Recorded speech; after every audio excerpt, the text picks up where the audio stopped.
السلام علیکم ورحمۃ اللہ وبرکاتہ۔ اللہم صلی علی سیدنا محمد وعلی آل سیدنا محمد وبارک وسلم۔ اسم اعظم کیا ہے؟ تھوڑا مختصر تعارف اور اس کے بعد کچھ کلمات پر بیان کر لیتا ہوں۔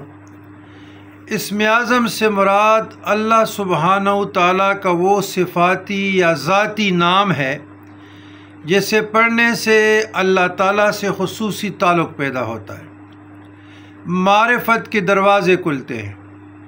اسم اعظم پڑھنے والے کو اللہ تعالیٰ ہر لحاظ سے مالا مال کر دیتا ہے۔ وہ اپنے رب سے اسم اعظم کی بدولت جو کچھ مانگتا ہے سو پاتا ہے۔ اسم اعظم کے صدقے جو بھی پڑھے گا اس بندے کی ہر دعا قبول ہوتی ہے۔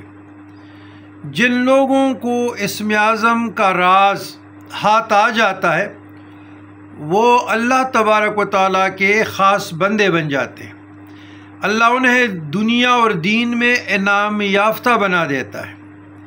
انہیں نہ ہٹنے والی عزت ملتی ہے اور نہ ختم ہونے والی دولت میسر آتی ہے، گویا کہ مٹنے والی۔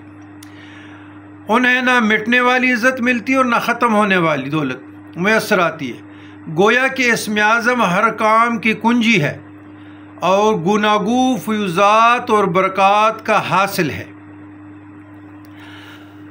اب احادیث میں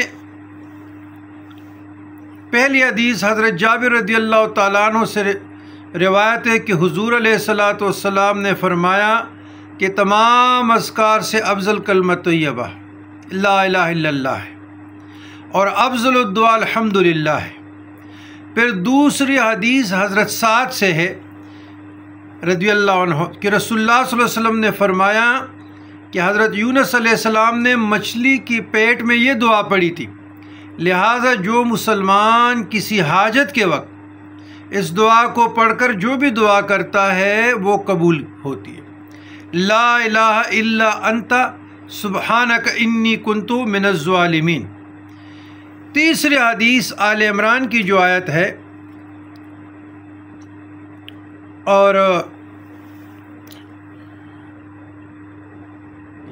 ان دو اسماء بنت یزید سے روایت رضی اللہ عنہ کہ ان دو آیاتوں میں اسم اعظم ہے۔ وَإِلَٰهُكُمْ إِلَٰهٌ وَاحِدٌ لَا إِلَٰهَ إِلَّا هُوَ الرَّحْمَٰنُ الرَّحِيمُ اور الف لام میم اللہ لا الہ الا هو الحی القیوم۔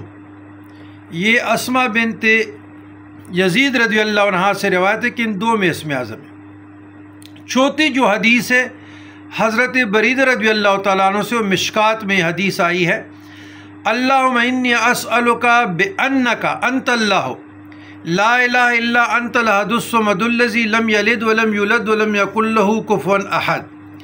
چوتھی یہ پانچویں حدیث حضرت انس رضی اللہ تعالیٰ عنہ سے روایت ہے، نسائی نے یہ حدیث لائی ہے، اللہم انی اسألک بأن لک الحمد لا الہ الا انت الحنان المنان البدیع السماوات والارض یا ذا الجلال والاکرام یا حی یا قیوم۔ اور چھٹی حدیث جو ہے یہ ایک روایت میں ہے کہ حضور علیہ السلام نے فرمایا جو شخص ان پانچ کلموں کے ساتھ دعا کرے جو بھی سوال کرے اللہ اسے پورا کرے گا۔ لا الہ الا اللہ وحدہ لا شریک لہ لہ الملک ولہ الحمد وہو علی کل شیء قدیر، لا الہ الا اللہ ولا حول ولا قوة الا باللہ۔ اور ایک حدیث میں یا ارحم الراحمین بھی آیا ہے۔ خلاصہ احادیث کا یہ کہ ان احادیث سے یہ واضح ہوتا ہے کہ لفظ اللہ یا حی یا قیوم یا رحمان یا رحیم، اللہ الصمد، لا الہ الا اللہ، یا ذا الجلال والاکرام، یا قادر، یا حنان، یا منان، یا لطیف، یا اللہ، یہ اللہ تعالیٰ کے اسم اعظم ہے۔ جو شخص بھی ان میں سے کسی ایک کا ورد رکھے وہ اسم اعظم کے اسرار کو پالے گا۔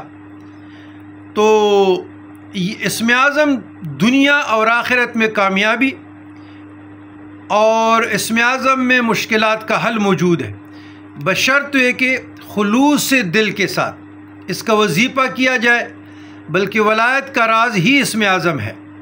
اللہ تعالیٰ کے تمام صفاتی ناموں میں اسم اعظم کی خاصیت موجود ہوتی ہے، مگر اس ہر اسم سے پہلے اللہ کی طرف نسبت شدہ لفظ ندا یا لگانا ضروری ہے۔ اللہ تعالیٰ کے دو صفاتی ناموں کو اگر ملا کر پڑھنے سے بھی بندے کے اندر ایک عجیب تاثیر اور تقویت پیدا ہو جاتی ہے اور کام جلدی ہو جاتا ہے۔ تو انشاءاللہ العزیز